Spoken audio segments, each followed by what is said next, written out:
Hello there, and welcome to another edition of Cutler Corner. I'm State Representative Josh Cutler, proud to represent the towns of Duxbury, Pembroke, and Hanson. We have a great guest for you this month. My guest is Secretary of Department of Veterans Services, Mr. Coleman Nee. Thank you. Coleman is a U.S. Marine Corps veteran, previously worked as Undersecretary for Veteran Services, and oversaw the implementation of the statewide advocacy for veterans empowerment, otherwise known as SAVE, which is a lot easier to say. And you served in first Desert Storm in Iraq, and in Saudi Arabia and Kuwait. Correct. And now we're the Secretary of Veteran Services. So welcome to the show. We thank you very much for joining us. No, Representative, thank you very much for having us. And thanks for all you do for veterans. We, last month was Memorial Day, so that was particularly a time when we were all thinking about our service to veterans and what we can do. And one of the things that you guys have been very prominent in sort of pushing for was something called the Valor Act 2. We were proud to pass that in the legislature this past session. Could you tell the folks a little bit about that, what it includes, and what are some of the benefits that it's bringing to the department? Yeah, without a doubt. And first of all, thank you for having me, and thank you for your support of veterans, not just in general, but through specific measures like Valor Act 2. Valor Act 1, which came a couple of years ago, and 2 years ago, and Valor Act 2, which came this year, is probably the two most comprehensive pieces of state veterans legislation that have been passed in the country, probably within 20 or 30 years. And they're very extensive, very specific, and benefits driven. And I think, one of the things that I'm really proud of the Commonwealth for is, we don't just say we love veterans. We don't just, make speeches on Memorial Day and Veterans Day. And, when you pass legislation, you don't pass, symbolic things that, which are important, but don't necessarily help people on a day-to-day basis. You folks, you and your counterparts at the legislature, and, blessed with the support of the governor, have really passed some very specific things that have helped us be able to continue our reputation as leading the nation in serving veterans. I was just going to say, Massachusetts has a reputation of being one of the most generous veterans benefits. We are. We spend more per capita on our vets than any other state in the nation. We're the only state in the nation that has a vet service officer in every city or town, and our benefits packages and our services are far more expansive and generous than any other state. But in regards to Valor Act 2, and that actually relates when we talk about vet service officers in every city or town, one of the provisions in there is that up until now, vet service officers haven't really had to be required to be trained and certified on core knowledge, core competencies. And as a result, you can sometimes the knowledge quotient and sort of ability to get services could vary from town to town. Sure. We really want to make sure that a veteran, if they come into a vet service officer in any city or town, regardless of whether it's Provincetown or Pittsfield or anywhere in between, is given the same high quality level of service. And the certification provision in there to making sure that our vet service officer are well trained, tested, and that the offices fully comply with state law will go a long way towards ensuring that happens. Another provision in Valor Act was to establish a master plan for a long-term care commission. Or a long-term care commission to establish a master plan, which really looks at the area of long-term care for our veterans. Most people don't realize the demographics in the veterans community. 74% of the veterans in the Commonwealth of Massachusetts are over the age of 55 years old. And the vast majority of them are Vietnam and Vietnam-era vets who will be coming into a period over the next 10 to 20 years where they're going to need aging services if they don't already now. And we need to make sure that not only are we shoring up the viability of our two soldiers' homes in Chelsea and Holyoke, but that we're providing long-term care options and services for people all throughout the Commonwealth, particularly in districts like the South Shore and communities like the ones you represent. At the other end of the spectrum, there's some good things, educational aspects of the Valor Act too, that help some of our younger veterans who might have to be called into service and come back. Can you tell us about that? Yeah, sure. So one of the provisions was that if a veteran is called up for active duty or deployed while they're in school, that they don't receive any financial penalties or academic penalties as a result of that, and that we kind of sort of freeze their placeholder right there in terms of where they were and allow them to return when they come back from service and be able to finish that course without any financial or academic You might have had a policy. situation before where someone who was serving in got called up in the middle of a semester, might have to leave, and then they come back and they forfeit the credits, they forfeit the tuition. Maybe they got an incomplete, which could affect their transcript. Yep. So we feel this is a fair way, particularly because these are folks, they're not volunteering to go overseas. I mean, they're being called to do their duty. And it's interesting because student vets are the fastest growing segment of our of our student population.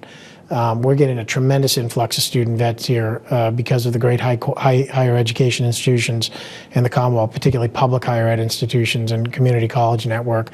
And we want to make sure those folks feel supported and know we value them, not just because it's the right thing to do, because it's the smart thing to do, because those folks are well motivated, disciplined, highly trained.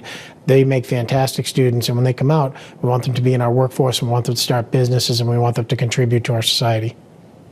One of the other aspects of the bill, unfortunately an unpleasant aspect, is that occasionally we've seen circumstances where there have been protests at the funerals of military personnel, and one of the bill, I believe, includes some additional penalties to help try to prevent that. Correct. Provisions for extending the exclusion zone for protests at military funerals and additional penalties for folks. It's a shame we even have to address that, but it really is. I mean, I work quite closely with our Gold Star families. In fact, we talk about vet service officers in the town of Pembroke. Dave McPhillips. Yep. His son Brian, fellow Marine, fellow BC High grad, was killed in action, and I work with a lot of Gold Star families.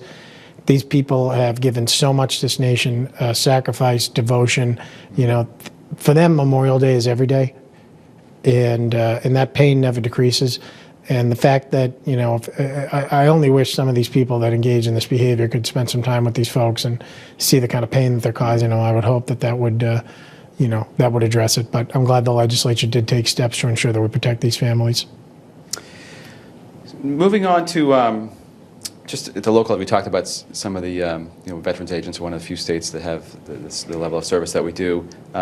For folks who may be veterans or family members of veterans who may be new, kind of want to unsure about what the steps to take to get services, what's out there, what's available, what are some of the things that people might want to avail themselves of? Sure. So every city or town has to have a vet service officer. Some cities and towns have combined to make districts, but they do have to have access available in the town to that vet service officer. If your population is under 12,000, it can be a part-time position. Over 12,000, it needs to be a full-time position with office hours at the town, not full-time available. It needs to be located at town hall or some office where people can access them on a daily basis. And what people can do is go in there. If you're a veteran or a dependent of a veteran, mostly it's widows or widowers, people who are married to someone. Even if the person themselves is deceased, they can get potentially financial benefits, help with medical assistance, help with VA claims, help with tracking down military records, property tax abatements, a whole bunch of services and benefits. And I would encourage, and we say the word veteran, and sometimes that gets misconstrued. People think, oh, well, I didn't serve in a combat zone, or I was only in for 2 years. You are still a veteran, technically, under Massachusetts law. So, if you ever served in the military, I would really encourage you to make an appointment, call your vet service officer, go down, apply for benefits. It is your statutory right to have them take an application. They cannot refuse to take an application. And if they're denying or providing you benefits, they have to give you paperwork that says what their determination is. So you should get out and apply for benefits, particularly if you're a senior. If you're a senior in public housing and you were ever either served in the military or married to someone who served in the military, that's you are probably going to be eligible for a lot of stuff, and you need to get down there and find those people and make an appointment with them and have them give you the benefits that you've earned. And so for veterans who may have unfortunately fallen on hard times or dealing with foreclosure issues of that sort of nature, are there special programs that can help veterans in those situations as well? Oh yeah, absolutely. I mean that vet service officer is authorized to provide cash benefits, including help with if there's some arrearages and mortgages or rents or things of that nature, case by case basis. But they can provide that funding, and we reimburse them anywhere between 75 to 100% at the state level. So it's not a program that a certain amount of people can qualify for, and then it's statutorily an earned benefit for veterans. So they have to provide it. It's their honor and their privilege to provide it. It's our honor and our privilege to work with them in providing it. So people should, if they find themselves falling on hard times, don't wait. Get out and talk to your VSO. Examine the programs and the services and the benefits that are out there, and try to get the help.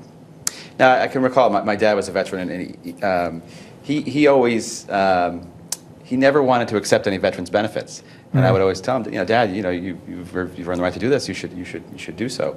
How do you convince folks who are out there that it's not it's there to help? Yeah. How do you to reach out to folks who may not? Well, and I've heard people say this before, and it's especially older vets, World War II vets have said, Korean War vets, I don't want to take the benefits. I want to leave them for the young guys, right, so they can have them. I don't need them. So here's what I say to them. I say, number one, again, these are earned benefits. We're not giving you anything. Sure. We're making good on an IOU that we promise you. Number two, and this is more important, if you want to protect these benefits for future generations, you should know that the people that make the decisions on these things look at benefit utilization rates. How many people use the benefits? Is it necessary? Is there a demand for them? When people don't use the benefits, it makes it easier to take them away for future generations that may need them. So the best way to protect ensuring that benefits are there for the next generation is for us as veterans to make sure we're accessing, using everything that we've earned today, because that will demonstrate both to the legislature, both to the governor's office, and the bean counters especially, that these are things that are needed, necessary, wanted, and they need to be fully funded. So it's sort of the opposite of the concern. It's actually you actually might put it at risk if you don't take advantage of it. If you don't take advantage of it, yeah. So that's terrific. Well, we're going to take a break in a second. Sure. I wanted to talk about some of the resources that are available for returning veterans. I know we have a whole host of resources and concerns that are particular to those groups. We're going to take a quick break here. You've been watching Cutler Corner. This is Representative Josh Cutler, and we'll be right back. Hey everybody! Heart disease affects 1 in every 3 women in America, but you can fight back. There's no time to lose. Mothers, sisters, daughters, families, and friends, it's time to shout louder, stand stronger, and demand change. Let's go! To the Batmobile! Dang it. To the invisible jet! Dang it. Together, we can put an end to heart disease. It's time to go red for women. I could use your help. Yeah! Learn more from the American Heart Association at www.goredforwomen.org. And welcome back to Cutler Corner. I'm Representative Josh Cutler. And with me this month is my guest, Secretary Coleman Nee, Secretary of Veterans Affairs. Before the break, Coleman, we were talking about some of the resources available to veterans, and I want to dive into that. Before we do, though, you said something interesting to me off camera. What the fastest growing segment of our veterans populations is actually women veterans. Correct. Is that correct? That is correct, yeah. Tell us about that and what kind of things you guys are working on to try to address Sure. their needs. So women vets have actually played a role in this country since its founding. In many ways, in fact, we renamed our Outstanding Women Veteran of the Year Award to be the Deborah Sampson Award. And for those who don't know who Deborah Sampson is, she was a woman in the Revolutionary War times from Sharon, Massachusetts. Decided it wasn't fair that all the men got to go fight, so she decided one day to rename herself Robert Sutcliffe, and fought with Washington's Army. She was wounded twice. Her wounds became septic and infected, and had eventually, caused some great distress. She had to go to the regimental surgeon, who, lo and behold, discovered, she shouldn't be here.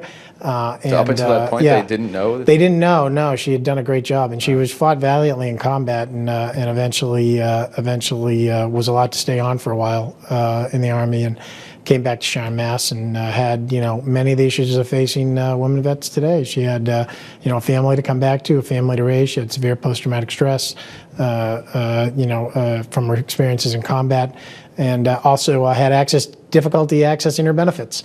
And the Army didn't want to pay her for a veteran's war pension because she shouldn't have been there. So it took the Boston Public Health Commissioner, Paul Revere, to write a letter to the War Department to actually get her benefits. So her story is instructive of what we're facing with women vets today. But we have one of the most active women vets networks in the country. It was started in '97, primarily from our World War II and Korean War and Vietnam War vets who had been told up until that time when they came back that, you're not a real veteran, quote unquote, you're not a man, you can't join the Legion or you can't join this organization, you have to join our auxiliary posts, that type of thing. And those women had had enough and they wanted to feel proud about their service in the military, and we wanted them to feel proud. So we started the Women Vets Network as a way to recognize them, and it's since morphed. Because now as the Iraq and Afghanistan wars that we've seen, our women vets have grown from being almost 4% of the population back in the early 90s to now they're at 15%. And that number is growing dramatically. And they originally, they estimate, sometime over the next 10, 15 years, it'll be 20% of our active armed forces. That's in Massachusetts level? Yeah, and nationwide. And nationwide, okay. These women are sitting in the trenches right now. They're in combat. They're doing dangerous work. They're doing medical work. They're doing finance. They're doing, we've had 4 women who've given the ultimate sacrifice since 9/11 in combat zones, Iraq and Afghanistan. It's imperative that we recognize that these women are growing in numbers, and also that we have the systems in place to be able to help and serve them. So we've really revamped our Women's Vets Network to be a service-oriented type of organization. It's free. Women Vets go on our website, mass.gov/veterans. They can join the network. They'll get information about benefits and services.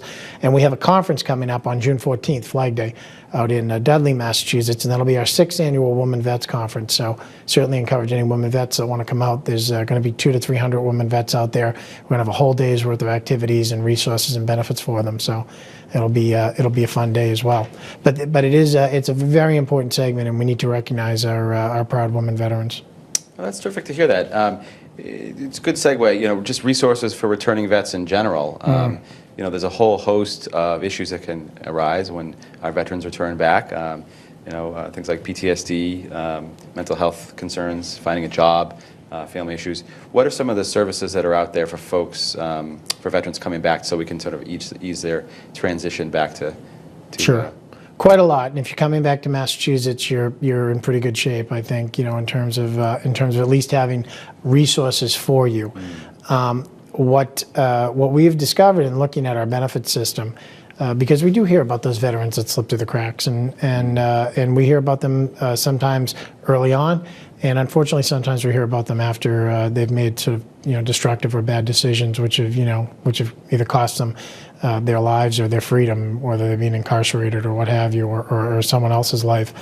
And it's really an interesting problem to have. It's not that we don't have resources for veterans. We have more resources in this Commonwealth for veterans than anywhere else in the world. What we haven't done a good job up till recently is making that network easy to navigate. It's extremely complex. It's federal, it's state, it's local cities and towns, it's intra-agency within all of those levels, and then you have various nonprofits that layer in, and just in general corporations and schools and things like that. So it can be hard to navigate that system. What we wanted to do was to demystify it, and we also wanted to do it in a way that we felt veterans would be comfortable with. So that was really the genesis for our SAVE team, Statewide Advocacy for Veterans Empowerment. We heard quite clear from veterans that they wanted to talk to other vets about the system and about their problems, their issues, people that they felt they could relate to them. And we know that they're coming back. Less than 1% of our population serves in the military right now, and that's especially true in Mass. So it's difficult for them to have a discussion about some of the issues affecting them from combat with people who haven't served, even family members and friends. And we want to make that transition easy for them. So we have peers. They're assigned to various regions of the Commonwealth. We have peers for your district as well. If people call or go online, they can get the contact information. Again, mass.gov/veterans to get our SAVE team members. And if you are a veteran that's struggling, or you're a family member of a veteran who is having some problems, anything, minorly, majorly, whatever it is in between, give us a call. We'll send someone out to see them and somebody they can relate to and talk to. It's important because I think these veterans not only relate to the individuals that they're talking to because there's a common shared experience in combat, but in addition, it's almost literally like being in the military again and checking into a new base. And that's how I kind of equate the reintegration process for a lot of these vets. They're coming home and they're being let out of the military, a quick transitional assistance program followed up by some others. But, for a large part, they're on their own back in civilian life. And readjusting to back in civilian life can be quite difficult. And not everyone has post-traumatic stress, but readjustment issues are quite common. So our peers really act like that non-commissioned officer, that corporal or sergeant that they pair you with when you first check into a new base. They kind of grab you around the neck and they show you what's what and where to go to get help, where to go to get benefits, where to go to get services, and they stay with you and make sure that you kind of get those benefits and services. And we felt that as a result of doing that, we've seen quite an uptake in people accessing benefits, accessing earned resources, and again, having that outlet or that person that they can call when they might be having a hard time. That's great. Now, you also do you guys offer there's a welcome home bonus too? That's a nice little small amount of money, but a nice and not ability to kind of help with the transition. Yeah, I would say it's a symbol of appreciation that the Commonwealth does, and it's for folks who may not be familiar with that. Can you explain what? Well, basically, we've always in Massachusetts offered some type of monetary bonus for people that serve and deploy during wartime. For the recent Iraq and Afghanistan veterans, it was $1,000 if you deployed to Iraq or Afghanistan, and it was $500 if you either were serving on active duty or deployed elsewhere. What we've done that's really unique, though, in Massachusetts is not only are we offering that first bonus, but in recognition of the fact that people do multiple deployments these days, which is very unique to these particular conflicts, we started giving multiple bonuses. So it's $1,000 for your first deployment, $500 for your second, and then $250 for each additional deployment. And is that anywhere fair as to what you've given up? No, not at all. I mean, you put your life in danger for the country. It's infinitely more than $1,000. But it is a nice little way to say, here's some money. It's extremely easy to apply for. You can go on our website. It's actually managed by the state treasurer, who has done a great job. I commend Treasurer Grossman for his work on this. He's done his office has done a good job making that easy to access and easy to apply for. And they'll send, once they verify it, they'll send the check out pretty quick, and who couldn't use a little money when they come home? Helps with a car payment, helps with rent, helps whatever with you're doing. It transitions well. I wanted to ask you about one of the issues that returning vets face: employment, trying to get back into the career arc, whether you're depending on how long you've been out in service. Regardless, it can be a challenge. So what are some of the resources available to help returning veterans gain employment, or if they want to shift careers? How can you guys help? Well, there's a lot of resources. Again, on our website, we work closely with the Division of Career Services and the Executive Office of Labor and Workforce, and they run one-stop career centers throughout the entire Commonwealth. Yeah, we have one in Plymouth nearby here. Correct. And Mike Kelly actually is the veterans rep, and if you go in there, you get, as a veteran, you get specialized and preferential treatment. You go to someone who is a veteran themselves, who's a vet rep, and they will help you because they're experts in translating your resume from military speak into civilian speak, and also identifying potential economic opportunities for you, job opportunities. So that's a big resource, and I encourage any vet that's looking for a job to really check in with their career center. The other thing we've done in the Commonwealth, and the governor, to his credit, and former Lieutenant Governor Tim Murray, were big about promoting to different companies that they had to hire veterans. And I think one day looked back and said, what are we doing in our own shop in terms of the Commonwealth of Massachusetts? And we know civil service jobs like police, fire, first responders do tend to have a lot of vets that migrate there. But there's a lot of other jobs, as you know, within the Commonwealth. We're one of the, if not the largest, one of the largest employers in the whole state. And how many vets are we hiring? So we went through a process where we began to identify how many vets we have voluntarily, asked for self-identification in the Commonwealth, in the executive branch, and two, Human Resources Division partnered with us and several other agencies, so that we went out and we trained all the HR managers in all these different agencies, all these different secretariats about veterans, how to translate military resumes, how to interview veterans. We gave them glossaries and toolkits and services that and resources they could use to identify vets. And the governor's been quite clear that he wants more veterans chosen to interview for these jobs, and he'd like to increase the number of vets that we have working for the Commonwealth. And we've seen an uptick, and it's been great actually. A lot of the HR people have said, I got this resume and I didn't understand what it meant because it was all in military speak, and I was going to chuck it aside. But when I translated it and used your resources and your tools, this was actually the best candidate for the job. And so those stories are really heartwarming, and I think go a long way to showing us that we're on the right track, and we want to keep those vets employed, not just because it's good for the soul, but it's great for the bottom line. They're great employees, and you want them in your place of business. They're dependable, they're mission driven, they work at a structure, chain of command, and innovative, creative, and they're folks that are loyal. And they were loyal to the service, and they'll be loyal to your place of employment as well. We've been seeing that actually in the legislature as well. We have a new colleague who's a veteran. I actually sit next to Rep. Paracella from Beverly, who's a veteran, and obviously Representative Naughton.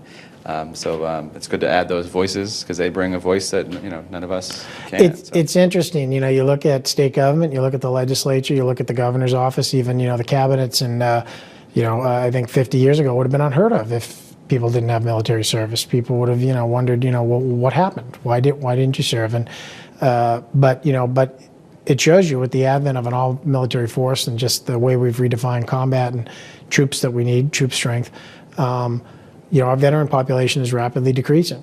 And we have one of the smaller we're the largest in New England, but the New England region in general has one of the smallest vet populations in the country, and that number is diminishing quite rapidly, actually, as we unfortunately lose our World War II and Korean War vets. But I think to Massachusetts' credit, one, you have a significant veterans representation within the legislature. Especially with the current conflicts, there's 3 or 4 veterans who've deployed to Iraq or Afghanistan. And Senator Rush. Yep, and Senator Rush in the Senate. And you've got a new rep from Westover. And Representative Paracella, Representative Naughton deployed to Iraq and Afghanistan. So it's pretty interesting, and it's good to have that type of representation within the legislature. I think it's helpful when we're structuring policy. We're almost out of time, but we've talked a lot about veterans. I'm curious just to get your take, having served yourself. What advice might you give to someone out there who's not a veteran, who's thinking about going into military service, sure. Maybe a younger person? What advice would you give them? It's an individual choice. It's not for everyone. It was the best decision I ever made, career-wise, or at least professionally development-wise. But it's you should join for the right reasons. First off, I think people need to have a realistic picture of what the military is. We think of veterans and we think of Kevlar helmets, flak jackets, and M16A2 rifles and foxholes. When you take the totality of the armed forces, that's a smaller population of what they do. There are a lot of economic opportunities in the military for medical, transportation, administration, logistics, aviation, avionics, electronics, construction, across the board. So if you're interested in those things, but it is a way of life. It's not a it's not a job. It's an adventure, sure, as the Navy used to say. But it's really you're committing yourself to a way of life. You're committing yourself almost to a new family. Last plug for the website once again is? Sure. mass.gov/veterans, or our web portal is massvetsadvisor.org. Great. Well, we're out of time, unfortunately. I want to thank my guest, Secretary Coleman Nee. Thank you. This is Cutler Corner, and I'm Representative Josh Cutler. Thanks for tuning in. We'll see you next month.